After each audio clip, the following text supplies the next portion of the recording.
Ticket কালোবাজারির বিষয়টা সাধারণত কয়েকটা সিন্ডিকেটের কাছে কুচ্ছিগত হয়ে চলে যাচ্ছে। একজন ব্যক্তির টিকিট আরও 10 জনকে বিক্রি করেছে। আমাদের আজকে এখানে আসার মূল কারণ হচ্ছে আমরা বাংলাদেশ রেল যে ভবন আছে রেল ভবনে আসছি। আমাদের মূল উদ্দেশ্য ছিল ঈদ উল ফিতর 2026 উপলক্ষে রেল টিকিট কালোবাজারি, অনলাইন টিকিট সংকট ও যাত্রী ভোগান্তি নিরসনের জরুরি পদক্ষেপ গ্রহণের জন্য আমরা বৈষম্যবিরোধী ছাত্র আন্দোলনের পক্ষ থেকে স্মারকলিপি আপনারা ইতিমধ্যে জানেন যে আমরা কিছু সমস্যা দেখতেছি রেলের, যেগুলো সমস্যার মধ্যে অন্যতম সমস্যা হচ্ছে টিকিট কাটা।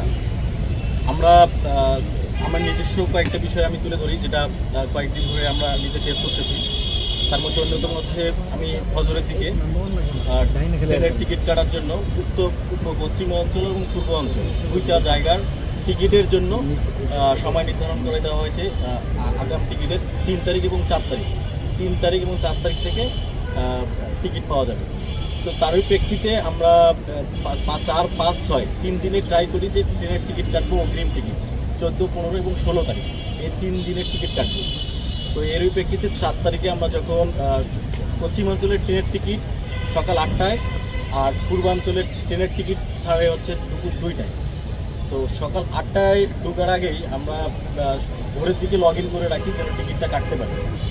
ভোরের দিকে লগ ইন করার পরে দেখি যে 7:59 দিকে আমরা দেখি যে টিকিট অনলাইন পোর্টালে চলে আসছে সবগুলো টিকিট, কিন্তু 8:00 হওয়ার পরে সব টিকিট দেখি যে শেষ হয়ে যাচ্ছে।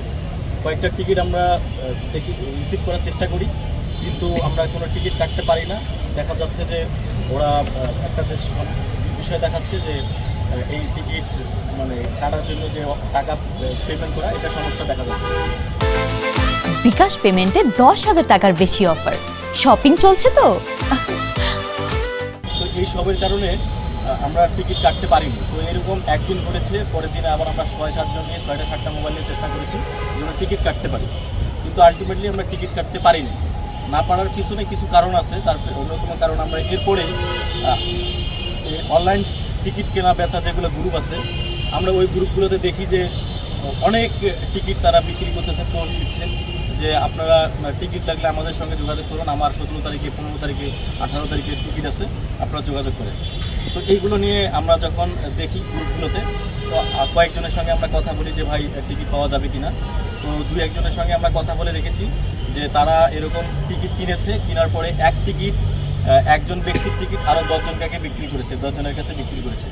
সেই 10 জনের কাছে টিকিট বিক্রি করার পরে ওই 10 জন যেদিন ট্রেনে ভ্রমণ করার জন্য যায়, যে ব্যক্তি আসল মালিক সেও থাকে এবং বাকি 10 জনও সেই টিকিট মালিক। এসে যখন ওই সিটটাকে সে দাবি করে সেই সিটটা হচ্ছে আমার, কিন্তু আলটিমেটলি সে বলে যে এই টিকিট তো কাটা আমার, আইডি কার্ড তো আমার। তো এইভাবে অনলাইনে নানা ধরনের হয়রানির শিকার হচ্ছে সাধারণ জনগণ, এবং কি দেখা যায় যে এই টিকিট কালোবাজারির বিষয়টা সাধারণত কয়েকটা সিন্ডিকেটের কাছে কুচ্ছিগত হয়ে চলে যাচ্ছে। তো আমরা এই বিষয় নিয়ে আজকে রেল মন্ত্রণালয়ে এসেছি।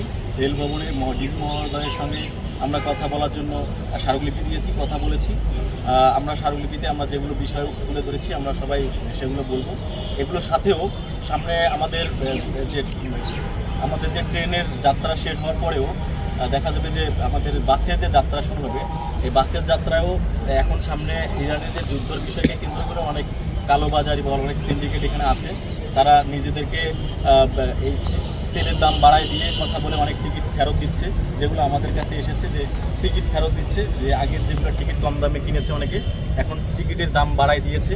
তো সেই বিষয়গুলো আমাদের দৃষ্টিতে এসেছে।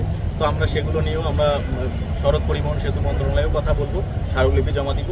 আমরা চাই যে 2026 সালের যে ঈদ যাত্রা, নতুন প্রধানমন্ত্রী এসেছে, ওরাও অনেক ধরনের কাজ করার চেষ্টা করতেছে, আমরাও চাই তাদেরকে সহযোগিতা করার জন্য, এবং কি আমরা জনগণের কাছে আমরা আশা করবো জনগণ যেন পাবলিক যেন সহযোগিতা করে।